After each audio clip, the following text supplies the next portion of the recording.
Calon Presiden nomor urut 1 Anies Baswedan kembali menghadiri acara Desak Anies yang digelar di Lampung. Dalam acara yang dihadiri mayoritas anak muda ini, salah seorang partisipan menanyakan bagaimana jurus Anies untuk menstabilkan harga pangan sekaligus menyejahterakan petani.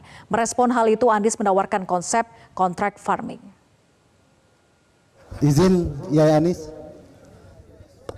saya Yan Barusar dari Lampung Demokrasi Studies. Yang ingin saya tanyakan pertama itu terkait dengan Lampung ini mayoritas petani Pak Anies, tapi hampir setiap generasi yang masyarakat itu tidak pernah merasakan kesejahteraannya. Nah, bagaimana sistem yang akan Pak Anies bangun ke depan kalau Bapak jadi presiden untuk menciptakan kestabilan harga agar kemudian para petani bisa mendapatkan kepastian setiap hasil buminya akan dijual. Karena kan setiap hasil bumi naik atau tinggi maka kemudian harganya turun. Hukum ekonominya kan begitu. Kalau barangnya sedikit maka harganya naik. Nah, itu kan akibatnya setiap tahun pendapatan para petani kopi, padi, lada dan lain-lain itu sama saja. Jadi kesenjangan sosial itu tetap terus dirasakan oleh para petani khususnya di Lampung. Begitu Pak Anies. Terima kasih. Yan Barusal Pak. Panggilannya Cur. CUR.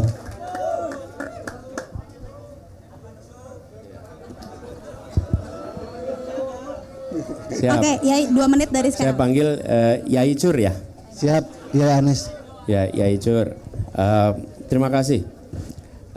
Ini sebabnya mengapa kami berpandangan anggaran pemerintah itu tidak dialokasikan untuk membangun food estate, tapi justru untuk kontrak farming. Ya, apa artinya kontrak farming? Kontrak farming itu bukan mengontrak petani sebagai buruh, bukan. Tapi petani melalui gapoktan atau melalui koperasinya itu menghasilkan produksi beras, gabah ya. Kemudian ada pembeli yang memiliki kontrak kerja selama tahun yang disepakati. Kami pernah mengerjakan itu, Yai Cur, di Jakarta. Jadi kami di Jakarta itu kan nggak punya sawah, tidak punya produksi beras. Jadi kami bekerja sama dengan Gapoktan, dengan koperasi, kerjasama kontrak 5 tahun, disepakati range harganya. Paling rendah berapa, paling tinggi berapa, selama 5 tahun. Nah, dengan adanya kontrak itu, petani itu menanam dengan rasa tenang, karena dia tahu sudah akan ada pembeli. Dan kami di Jakarta tidak khawatir karena kami tahu kami akan dapat pasokan dengan harga yang range-nya sudah disepakati. Lalu bagi petani, adanya kontrak itu, dia bisa mendapatkan kredit untuk mekanisasi pertanian.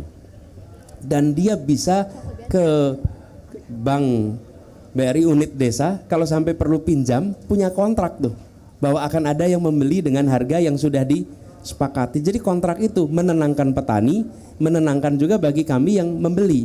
Nah, itulah yang disebut sebagai kontrak farming.